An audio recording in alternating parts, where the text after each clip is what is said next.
दोस्तों, बहुत बड़ी खबर निकल करके आ रही है। फारस की खाड़ी में मौजूद अमेरिकी ठिकानों पर ईरानी हमलों की सैटेलाइट इमेजेस सामने आ गई है, जो इस बात का सबूत है कि ईरान ने अमेरिकी ठिकानों को बड़ा नुकसान पहुंचाया है।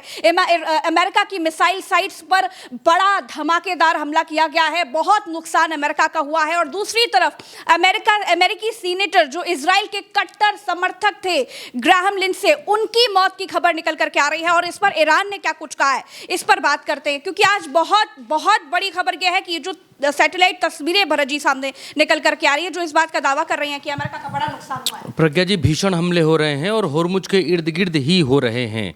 और मैं वीडियो में आगे बढ़ूंगा, बताऊंगा आपको कि कहां कहां के सैटेलाइट इमेजेस जारी हुई। लेकिन एक चीज़ आपसे मैं बात करना चाहता हूं प्रज्ञा जी, इस पूरे मिडिल ईस्ट के भीतर अब तक जो जंग शुरू हुई थी, वो जंग शुरू हुई थी परमाणु को लेकर, वो जंग शुरू हुई थी यूरेनियम हथियाने को लेकर, यूरेनियम सरेंडर कराने को लेकर। लेकिन अब जंग बदल गई है होर्मुज को खाली कराने और होर्मुज पर कब्जे को लेकर। आज की तारीख में होर्मुज यूरेनियम से और किसी भी परमाणु से बड़ा विषय है। ईरान के लिए भी होर्मुज बहुत बड़ा मुद्दा है, होर्मुज परमाणु से भी ज़्यादा इंपॉर्टेंट मुद्दा है। ये ईरान की तरफ से बोल दिया गया प्रज्ञा जी, ईरान की तरफ से ये कह दिया गया। मैं भी आपको आगे वीडियो में बताऊंगा। और ये पूरी लड़ाई होर्मुज के इर्द गिर्द है, होर्मुज को लेकर के है और होर्मुज पर कंट्रोलिंग पावर को लेकर के है। होर्मुज खुलवाने को लेकर भी नहीं है, ये लड़ाई होर्मुज पर कंट्रोल करने के लिए है। अब मसलन मैं आपको बतलाता हूं,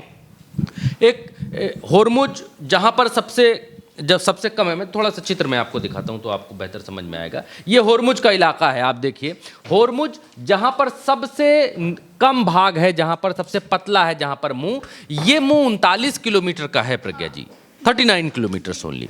ये 39 किलोमीटर्स का होर्मुज है। पहले 1970 से पहले ये था कि भैया 6 किलोमीटर आपका लोकल समंदर का पानी रहेगा, 6 किलोमीटर ये जो ओमान है इस तरफ से, ओमान क्योंकि थोड़ा भाग यहाँ भी लगता है तो होर्मुज पर उसका यहाँ है, तो 6 किलोमीटर भाई आपका रहेगा, 6 किलोमीटर आपका रहेगा 39 किलोमीटर से। बाकी का बीच का जो रास्ता है ये हुआ कि अंतर्राष्ट्रीय जल में रहेगा।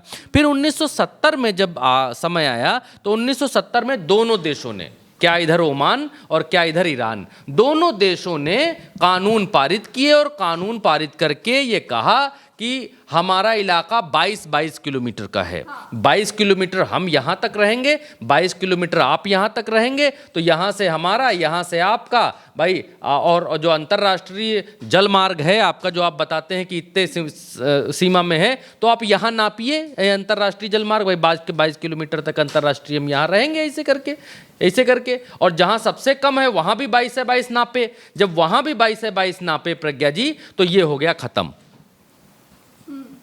ये हो गया खत्म। 22 किलोमीटर से इन्होंने कब्जा मारा, 22 किलोमीटर से इन्होंने मारा, तो ये होर्मुज हो गया खत्म। अब होर्मुज पर आधे पर इधर से ओमान का, आधे पर ईरान का कब्जा है। अब अमेरिका कहता है कि अंतर्राष्ट्रीय जलमार्ग है, ईरान कहता है हाँ अंतर्राष्ट्रीय जलमार्ग होगा, यहाँ लियो अंतर्राष्ट्रीय जलमार्ग ले जाओ, यहाँ 22 किलोमीटर हम नाप लेंगे, जहाँ तक हमारा आएगा उसके बाद तुम्हारा अंतर्राष्ट्रीय, यहाँ 22 किलोमीटर हम जहाँ नाप लेंगे उसके बाद जहाँ आएगा वहाँ तुम्हारा अंतर्राष्ट्रीय, ले जाओ अपना अंतर्राष्ट्रीय जलमार्ग, हम तुम छीने थोड़ी ले रहे हैं। अब अमेरिका कह रहा है जहाज़ों से, अंतर्राष्ट्रीय जो जहाज़ 1000, 2000, 3000 जहाज़ यहाँ पर खड़े हुए हैं तेल लिए हुए, उनको अमेरिका कह रहा है कि आप यहाँ से ना निकलो। ईरान कह रहा है यहाँ से निकलो, इधर से निकलो हमारी तरफ से, पीली वाली जगह से। अमेरिका कह रहा है वहाँ से ना निकलो, हम तुम्हारे लिए एक नया रास्ता डेवलप कर रहे हैं, इधर किनारे किनारे गली गली निकलियो, जो है किनारे किनारे चले आओ यहाँ से भागते हुए, तो ईरान का कब्जा ही नहीं रहेगा इस पे, ना ईरान बोलेगा। और ईरान कह रहा है कि खबरदार अगर यहाँ से निकल करके गए, यहाँ जहाँ हम बता रहे हैं वहीं से निकलो, नहीं निकलोगे तो मारेंगे। तो ईरान वही कल भी प्रज्ञा जी GFS गैलेक्सी, आज बीती दरमियानी रात GFS गैलेक्सी नाम का जहाज़ है, उस पर 11 लोग सवार थे और 11 लोग सवार थे, 11 भारतीय थे और 10 भारतीयों को उसमें से खोज लिया गया है और एक भारतीय गायब है। GFS गैलेक्सी बताया जा रहा है उसका नाम। अब एक चीज़ और दिखलाता हूं प्रज्ञा जी, अब एक चीज़ और यहाँ पर देखेंगी तो अरब न्यूज़ यहाँ पर क्या कहता है। अरब न्यूज़ कहता है कि Iranian adviser says Hormuz more important than nuclear weapon, nuclear weapon से ज़्यादा हमारे लिए इंपॉर्टेंट होर्मुज है। हाँ, अमेरिका कहता है तुम न्यूक्लियर नहीं बनाओगे, ईरान तो तुरंत कहता हाँ नहीं बनाएंगे। अमेरिका कहता है यूरेनियम सरेंडर करोगे, ईरान कहता है ही नहीं हमारे पास, तो सरेंडर क्या करेंगे, है ही नहीं। तो होर्मुज इंपॉर्टेंट है, न्यूक्लियर, जितना न्यूक्लियर इंपॉर्टेंट है उससे ज़्यादा ईरान के लिए, तो ईरान के लोग ये कह रहे हैं। दूसरा ये कि यहाँ पर ईरान, यहाँ पर ड्रॉप साइड न्यूज़ की तरफ से एक खबर छापी गई। क्या छापी गई, मैं आपको पढ़ करके इसका हिंदी तर्जुमा बताता हूँ। ड्रॉप साइड की तरफ से छापा गया, थोड़ा बड़ा कर देता हूँ, एक सेकंड रुकिएगा। हाँ, ड्रॉप साइट की तरफ से छापा गया और कहा गया ईरान ने होर्मुज को बंद कर दिया, ये छापा गया। इसके बाद इन्होंने लिखा कि ईरान की IRGC सेना का कहना है कि उसने होर्मुज से होकर अमान्य मार्ग से गुजरने वाले एक जहाज़ पर चेतावनी के तौर पर गोलियां चलाईं, उसको रोका, जहाज़ ने उसके ट्रैकिंग सिस्टम को निष्क्रिय कर दिया। अमेरिका क्या कह रहा है प्रज्ञा जी, अमेरिका कह रहा है यहाँ से निकलो, तो बेचारे जहाज़ क्या कर रहे हैं, अमेरिका के दबाव में निकल तो रहे हैं लेकिन वो अपना ट्रैकिंग सिस्टम बंद करके निकल रहे हैं ताकि मालूम ना चले कि जहाज़ किधर किधर जा रहा है, कहाँ कहाँ जा रहा है। दूसरा ये कि हाँ, ये ईरान ने कहा कि वो अपना ट्रैकिंग सिस्टम बंद करके होर्मुज से चुप्पे चुप्पे जा रहा था और हमने कहा कि मार्ग बदलो, जहाँ से जा रहे हो वहाँ से मत जाओ, हमारे आदेशों को नज़रअंदाज किया। IRGC ने कहा कि अगले आदेश तक क्षेत्र में अमेरिकी हस्तक्षेप समाप्त होने तक होर्मुज के सभी जहाज़ों के लिए जो रास्ता है वो बंद रहेगा। उसने चेतावनी दी है कि किसी भी नए हमले पर अतिरिक्त अमेरिकी ठिकानों के खिलाफ कड़ी प्रतिक्रिया यानी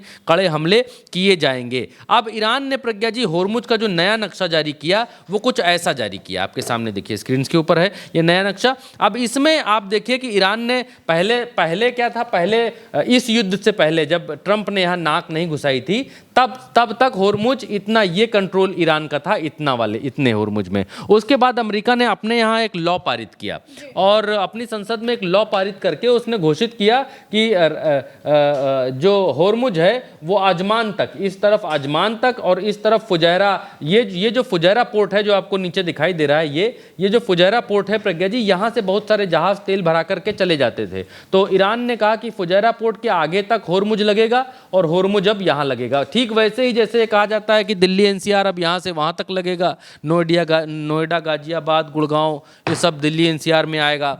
जैसे कहा जाता है कि उत्तर प्रदेश की राजधानी क्षेत्र बनेगा कि लखनऊ, हरदोई, सीतापुर और उन्नाव, ये सब मिला के। तो ईरान ने कहा कि भाई तो अब हम भी होर्मुज का दायरा बढ़ाएंगे, अब होर्मुज यहाँ तक लगेगा। अब जब यहाँ तक होर्मुज लगने लगा है तब अमेरिका, क्योंकि इन्होंने लॉ पारित करा लिया है, तो अब अमेरिका कहता है कि लॉ कुछ नहीं, ये स्वतंत्र जलमार्ग है और यहाँ से सब लोग आएंगे जाएंगे, कोई कुछ नहीं देगा, कोई पैसा नहीं देगा। लेकिन ईरान कहता है कि यहाँ से जाना है तो आपको हमारे बताए मार्ग से जाना होगा। पैसा लेंगे कि नहीं लेंगे अलग बात है। ईरान ने ये भी कहा कि हम टोल नहीं लेंगे, सर्विस चार्ज लेंगे, सुविधा शुल्क लेंगे, ये भी ईरान ने कहा। दूसरा ये है कि अब ईरान का कहना है कि कुटिया में रहना है तो राधे राधे कहना है, यहाँ से अगर आपको निकलना है तो फिर हमको सलामी ठोक कर ही निकलनी पड़ेगी, आदाब अर्ज़ है, अस्सलाम वालेकुम करके ही निकलना पड़ेगा। आप उधर से चोरी करके निकलेंगे तो हम मार देंगे, हमारे पास मिसाइलों की कमी है नहीं, ड्रोन की कमी है नहीं, बम की कमी है नहीं,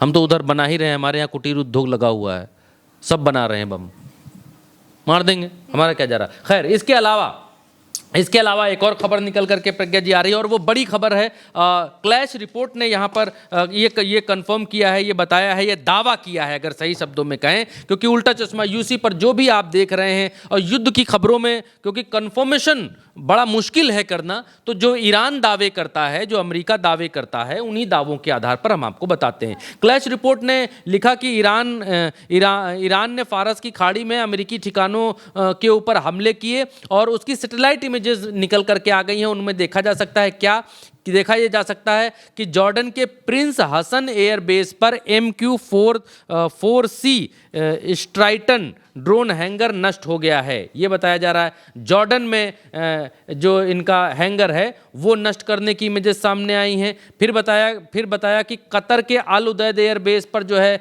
हैंगर फोड़ डाला है हमने। फिर ईरान के हवाले से ये आया कि बहरीन में अमेरिका का जो 5वीं फ्लीट का मुख्यालय है वहाँ पर जो जो इनका स्टोरेज फैसिलिटी है उसको हमने उड़ा डाला है। ये भी कहा कि कुवैत में संयुक्त राष्ट्र के एक पूर्व अड्डे में आग लगा दी है, जिसके बारे में ईरान का कहना है कि अमेरिका ने इसका इस्तेमाल HIMARS यानी हिमार्स जो लॉन्चर, इसका नाम ये हिमार्स जो है एक तरीके का लॉन्चर है प्रज्ञा जी। ये लॉन्चर तुरंत अपनी जगह बदल करके मिसाइलें मारता है, दौड़ दौड़ करके, इधर उधर भाग भाग करके। दुनिया का सबसे एडवांस लॉन्चर है और 3 लॉन्चर ईरान ने कहा है कि हमने ये फोड़ डाले हैं कुवैत के भीतर। तो उसकी इमेजेस, ये सैटेलाइट इमेजेस आपके सामने हैं प्रज्ञा जी। यहाँ पर ये बताया जा रहा है कि सैटेलाइट इमेजेस में ये दिखाया जा रहा है कि किस तरीके से इनका ये हैंगर उड़ा दिया गया। पहले हैंगर यहाँ पर हुआ करता था, ऐसा दिखाई देता था, जो कि अब नहीं है। दूसरी फुटेज में इन्होंने दिखाया कि अल उदैद एयर बेस है कतर का, और यहाँ पर हैंगर पहले ऐसे दिखाई देता था, जो कि अब जो है एकदम वहाँ से गायब हुआ दिखाई दे रहा है।